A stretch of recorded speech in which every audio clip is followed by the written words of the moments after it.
Right, we just started. Already there's breaking news. European football has reached a moment that few believed was possible in the modern era.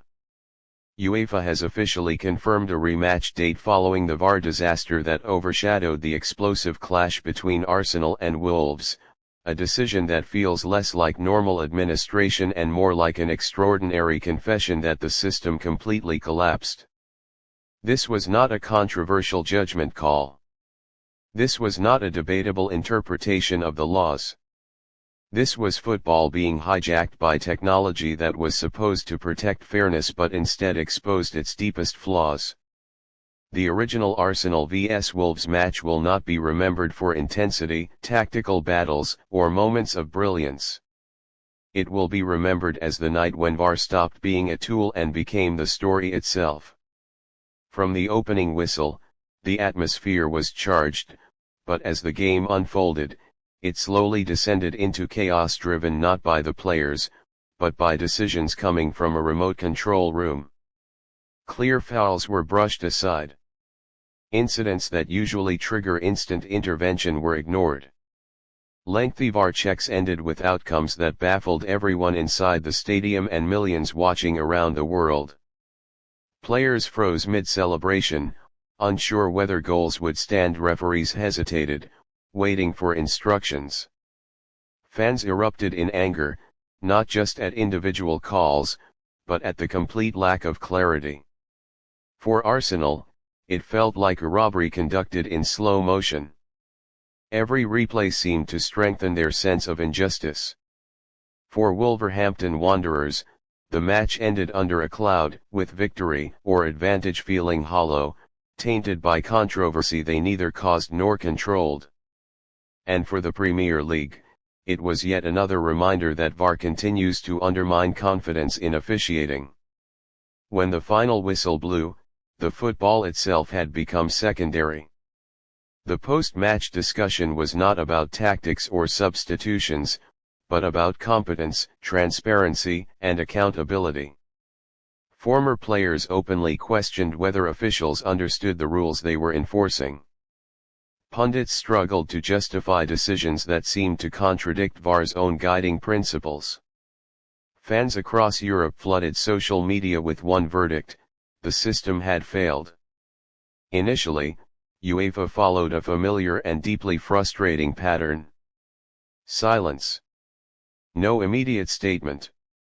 No explanation. No acknowledgement of the uproar.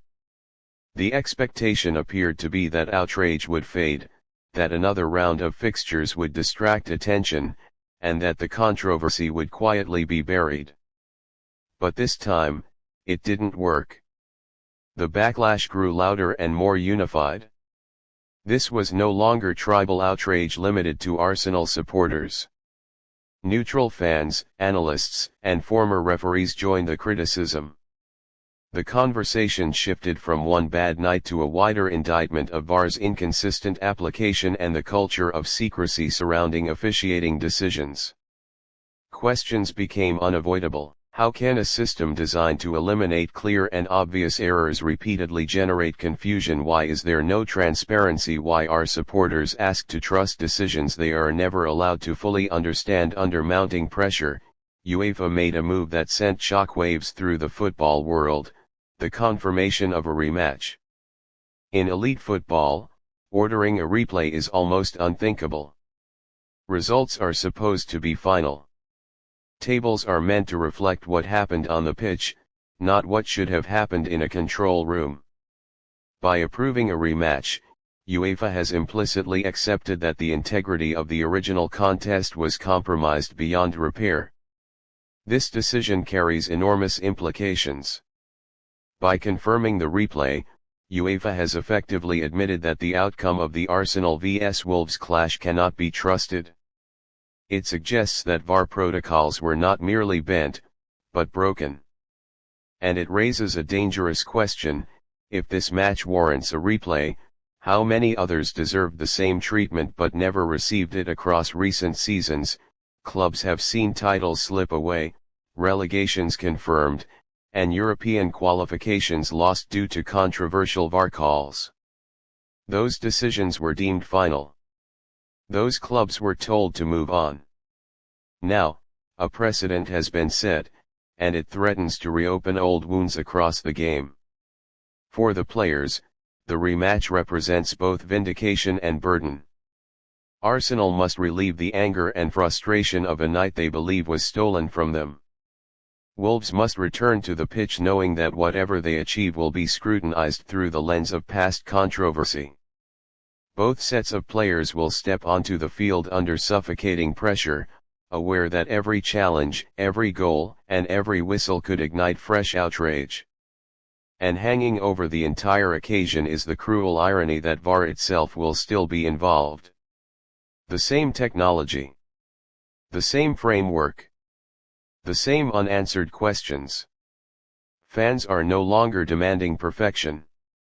Football has never been perfect, and its imperfections are part of its soul.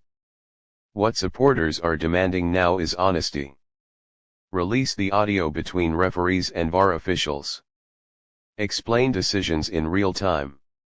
Hold those responsible accountable when standards are not met.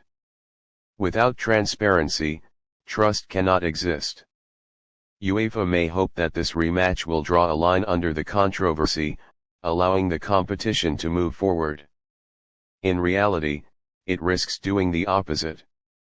It has turned one match into a symbol of everything that is broken about modern officiating. Every future VAR decision will now be measured against this moment. Every controversial call will invite comparisons and renewed anger. The Arsenal vs Wolves rematch is no longer just a football fixture. It is a referendum on VAR itself and on UEFA's willingness to confront uncomfortable truths. The eyes of the football world will be watching, not just to see who wins, but to see whether the game can restore even a fraction of the trust it has lost. Because if VAR fails again, the debate will no longer be about improving technology. It will be about whether football has surrendered too much of its control and whether the soul of the game can survive another disaster.